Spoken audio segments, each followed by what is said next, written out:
Hi, everybody. I'm Lori Pinhorn, social worker and holistic nutritionist. And hi, I'm Lisa Pinhorn. I am the co-creator of Feeding Futures, and I'm an adult educator, and I am an autism mom. And we are coming to you today with this brand new technology that we're testing out. And hopefully you're seeing both of us side by side. So Lisa's either here or here. But it is a beautiful, fabulous, amazing day in Newfoundland. It I'm is. coming to you guys from St. Philip's. The sun is shining. My clothes is on the line. I'm Really? getting Oh, ready to do my gardening this me afternoon. too, me too. It's Yeah. beautiful here. Yeah. I hope every child in this city or in the province is out with dirt under their fingernails. That's what I hope. They're Let's hope they outside get out playing. for recess because it's Oh, actually recess time right now. no excuse to not be out for recess today, school I system. know the power of play. Absolutely. Yes. Exactly. So we are doing this video today and we are hoping to tell you guys just a little story about us and how we got to this place where we're offering autism and nutrition, attention deficit disorder, anxiety, nutritional programs for families that are impacted. Exactly. Yeah. And Yeah. it has been an evolution for us, because like everybody, I think 5 or 6 years ago who were walking down this road, the discussion about nutrition and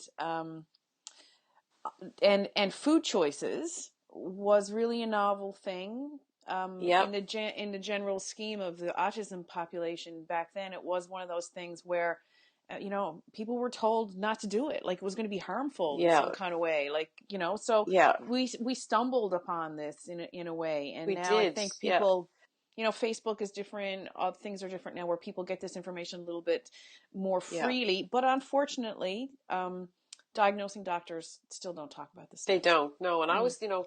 I was thinking back at the time about 6 years ago or more when I was doing my last bit of courses for my clinical practitioner holistic nutrition training. And I Mm-hmm. had to do this course, this symptomology course. And I That's had to right. come up with 10 people. And I actually think that you were one of my case You studies. were. It was really thorough. Oh my gosh. I think It about some. was. You asked me questions I've never answered for anybody else I before. know, and we had to do this big assessment, and we found out a lot about your vitamin and mineral deficiencies. We did. And yeah, we did. Yeah, and we found out a lot about, I found out a lot about, possibly food allergies. And people who are watching this video maybe don't know this, but Lisa has a child who lives on the autism spectrum.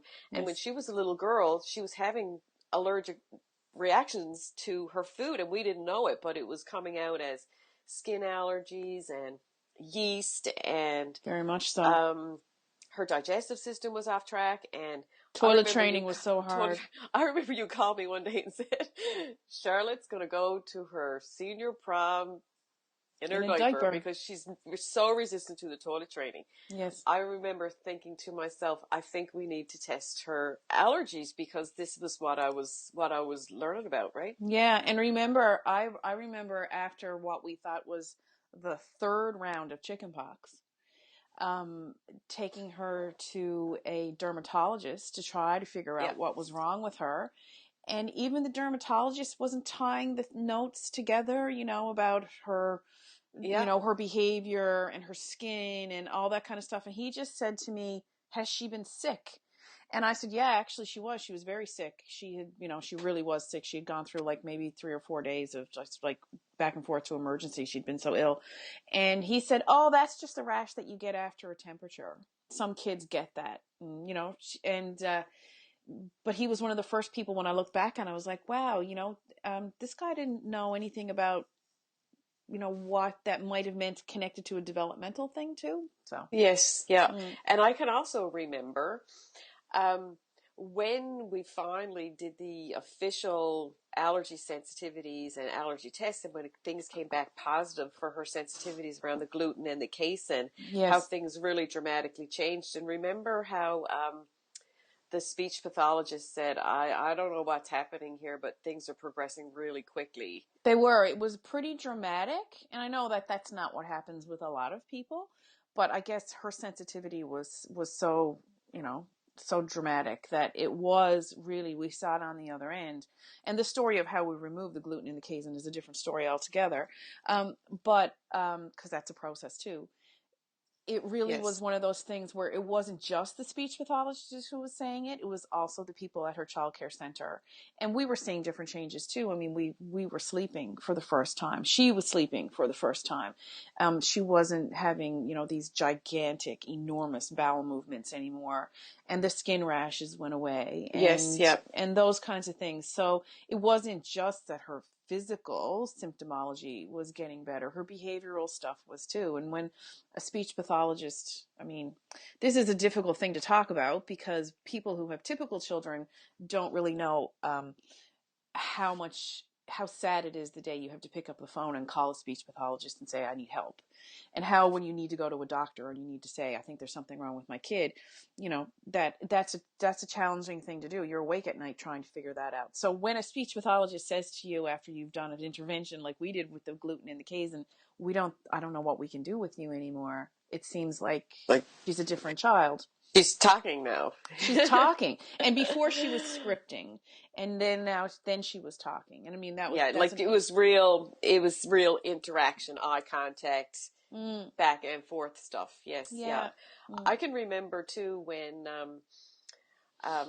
another parent who had a kid on the spectrum came into your house and said, I don't know what's happening here, but I want some of it. I know. Yeah. Remember that?